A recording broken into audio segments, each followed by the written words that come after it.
Barrador Estênio. Ó, doutora Ana, minha internet tá caindo. Não sei se é o sistema daí ou daqui.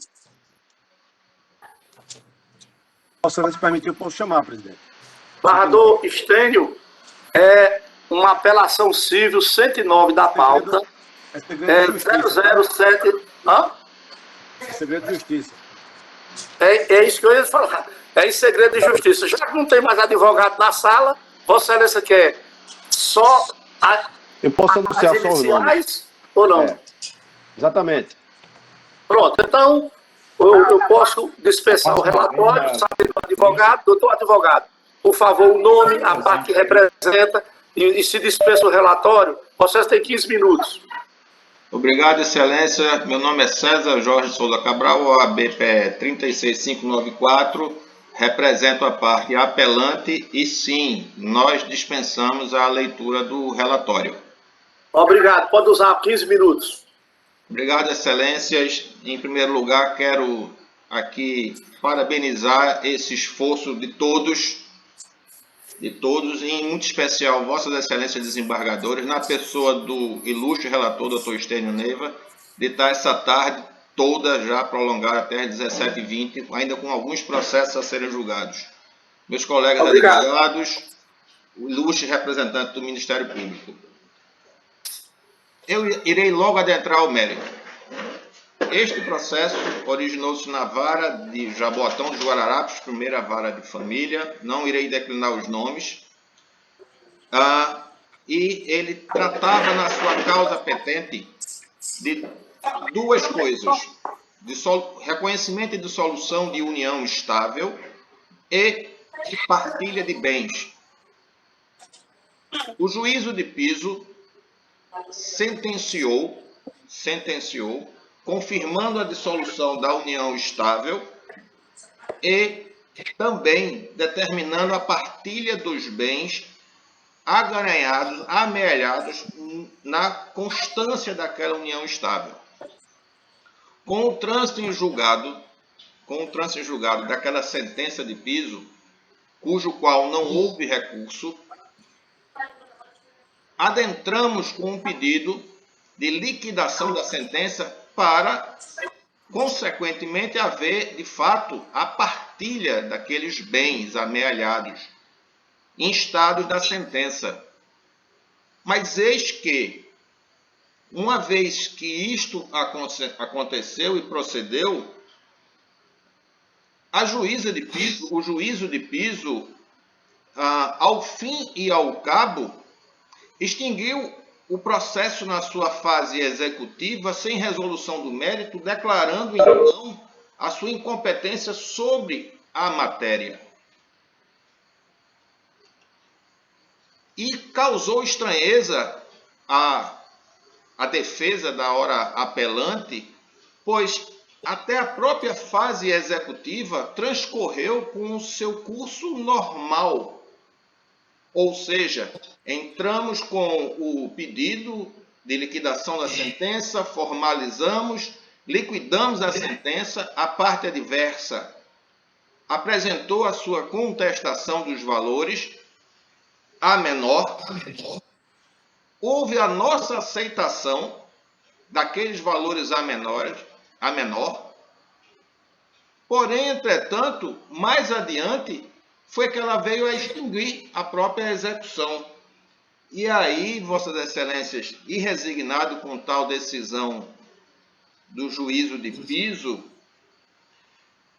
que nos assusta é a questão já solidificada no nosso CPC, que está presente nos artigos 8º, 9º e 10 do CPC, ou seja, a segurança jurídica e a vedação da decisão surpresa, pois transcorreu com sua normalidade, e aqui, tanto no processo em segundo grau quanto no processo de piso, existem todos os IDs.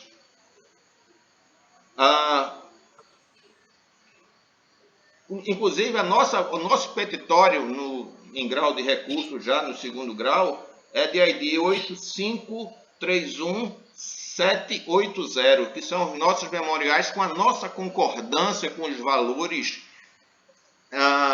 acostados pela parte adversa.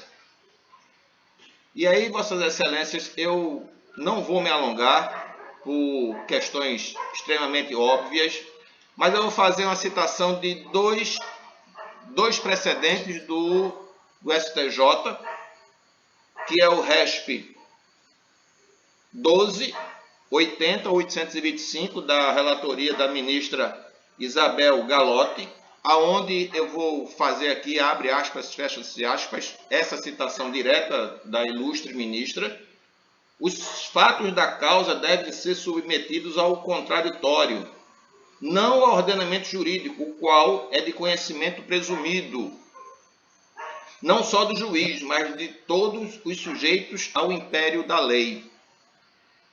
Este RESP em especial, ele traz a questão de que não é somente o juízo, o detentor do próprio direito em si, mas sim todas as partes envolvidas. E aí eu trago à coleção também um outro RESP da ilustre ministra Nancy. Deixa eu pegar aqui o número do RESP, se Vossas Excelências me permitem. O RESP 936977, ilustre ministra Nancy Andrighi, que lá, nas suas razões, abre-se aspas, fecha-se aspas, ela diz o seguinte no seu voto: a razoabilidade deve ser aliada ao Poder Judiciário nesta tarefa de formar alcance efetiva da jurisdição. Não deve, portanto, impor surpresas processuais. Ou seja, Vossas Excelências, quando o juízo de piso, ao fim e ao cabo daquilo que ele deveria ordenar, por algo já aceito por ambas as partes, e sim dizer, a partilha dos bens dar-se-á nestes valores, e aí determinar prazos para que esses valores fossem adimplidos, ela não o fez. Declarou-se incompetente para julgar, permitindo que a parte hoje apelante, à época, a mulher, continuasse à míngua até hoje, pois a partilha dos bens não se consolidou, ou seja, a causa petente da nossa exordial continua em aberto. Carece, então, essa decisão do juízo de piso, da estabilização da segurança jurídica. E foi isso que nós viemos pedir nesse nosso recurso apelativo. Nada mais, nada menos que seja decretada a competência daquele juízo para dar o prosseguimento àquela execução já, então, com sua preclusão consumativa satisfeita, haja vista a concordância de ambas as partes.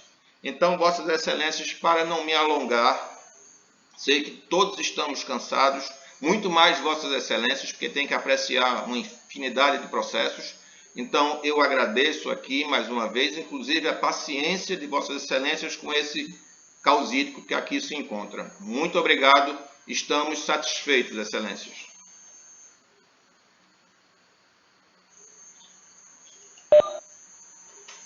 Posso manifestar então, presidente?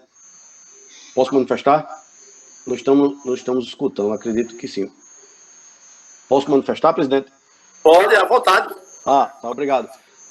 Obrigado, presidente. Boa tarde, doutor César. Na realidade, nós que agradecemos a sempre colaboração dos nobres advogados.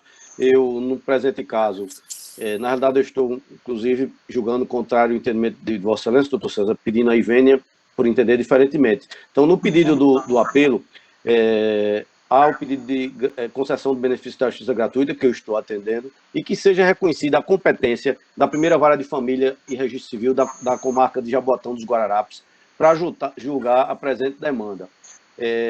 O caso, eminentes pares e nobre procurador e eminente advogado, a ex-mulher ajuizou uma ação contra o seu ex-companheiro nos autos de uma ação de reconhecimento de união estável, em fase de cumprimento de sentença. e a juíza extinguiu o processo, entendendo que deveria ser manejada a ação no juízo cível. E é exatamente esse entendimento que decorre do próprio IAC, que tramitou perante este egrégio tribunal. Então, houve um indeferimento da inicial e ela, inconformada, eu digo, a parte defendida pelo nobre advogado Dr. César, interpôs o recurso, entendendo que por manter a competência lá naquele juízo de família, né?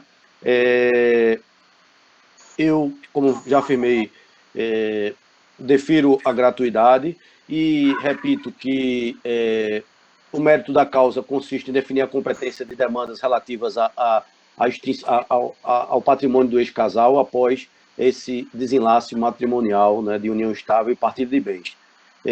O inconformismo, portanto, se lastreia no incidente de assunção de competência, que aqui eu informo o número, que é o 43.90.37, decidido em 18 de setembro de 2008, sendo fixada a seguinte tese, abro aspas, compete ao juiz da vara de família decretar o divórcio, o julgamento das ações de partilha distribuída após a dissolução da sociedade conjugal, fecho aspas. E continuando, existe uma peculiaridade, portanto, nesse caso, que diverge da hipótese tratada no IAC, porque o tribunal fixou a competência das varas de família para julgamento e decisão sobre a partilha dos bens quando esta é feita em momento posterior à dissolução do vínculo familiar. No presente caso, o juiz da família exerceu a competência nos modos fixados pelo IAC referido, procedendo com o reconhecimento da união, bem como da partilha dos bens, inclusive por sentença transitada em julgado. E aqui eu me refiro ao ID 8531773, e somente em ato posterior julgou, sem resolução do mérito, o pedido de cumprimento de sentença. Então, a magistrada, no meu modo acertadamente, no meu modo de enxergar, entendeu, tratava-se de pedido, na verdade, de extinção de condomínio criado quando da partilha dos bens do ex-casal e reconheceu a incompetência daquela vara. De fato, não existem questões familiares a serem tratadas na pretensão da apelante. Reconhecida a união e procedida a partilha, essas demandas posteriores possuem natureza unicamente cível. E aí eu me refiro ao artigo 78 do Código de Organização Judiciária do nosso Estado, o COJE, e também eu aqui transcrevo decisão da relatoria do eminente desembargador Eurico de Barros Corrêa, hoje vice-presidente do nosso egrégio tribunal, em sede de conflito de competência perante a quarta vara, que no essencial diz a ação declaratória de dissolução de união estável que se encontra transitada em julgado, onde inclusive foi promovida a partilha do patrimônio, a ausência do laço familiar, observância de cada parte proprietária, e aí juízo da 26ª Vara Civil da capital. Também, na mesma linha de raciocínio, eu cito precedente do Tribunal de Justiça de outro Estado, que dá incompetência absoluta à extinção de condomínio pela venda judicial do imóvel que pertencia ao casal, tem como juiz competente a vara civil e não a especializada da vara de família, e compete aí o doutor César demandar no juízo da vara civil como facultado pela nobre juíza singular, juízo singular. Então, eminentes pares, eu estou voltando, renovando as vênias ao nobre causídico, negando o provimento ao recurso e defiro a gratuidade da justiça. É assim que voto, presidente. Eu ouço o eminente desembargador, que já votou, desembargador acompanhando o relator, desembargador Adalberto, se quer algumas considerações, Vossa Excelência pode usar a palavra. Apenas, presidente, para renovar o voto eletrônico. Muito bem, obrigado. Eu também quero dizer que acompanho o relator e vejo que o entendimento expressado pela juíza de piso, quando o relator diz, em parágrafo, aspas, entendendo a juíza de piso tratar-se pedido, em verdade, de extinção de condomínio criado quando da partilha dos bens do ex-casal, reconheceu a incompetência da vara especializada para processamento e julgamento, fecha aspas. Vejo também que o Código de Organização, o artigo 78, estabelece, aspas, compete ao juízo da vara civil processar e julgar as ações de natureza civil salvo as de competência de natureza especializada. E no bem lançado voto do desembargador Estênio Coelho, 2 pontos, aspas, Sua Excelência diz: analisando os autos, coaduno com o entendimento da magistrada, de fato não existem questões familiares a ser tratada na apreciação do apelante. Reconhecida a união estável e procedida a partilha dos bens demandados posteriores, possui natureza unicamente patrimonial, apontando para a competência residual das varas civil, à luz do que estabelece o artigo 78 do Código de Organização Judiciária do Estado de Pernambuco. Fecha aspas. É como voto acompanha o relator, a unanimidade de votos levou ao provimento dos termos do voto do relator. Doutora Ana, por favor, sempre pedindo o auxílio da senhora, lhe aperreando. Não tem mais processo.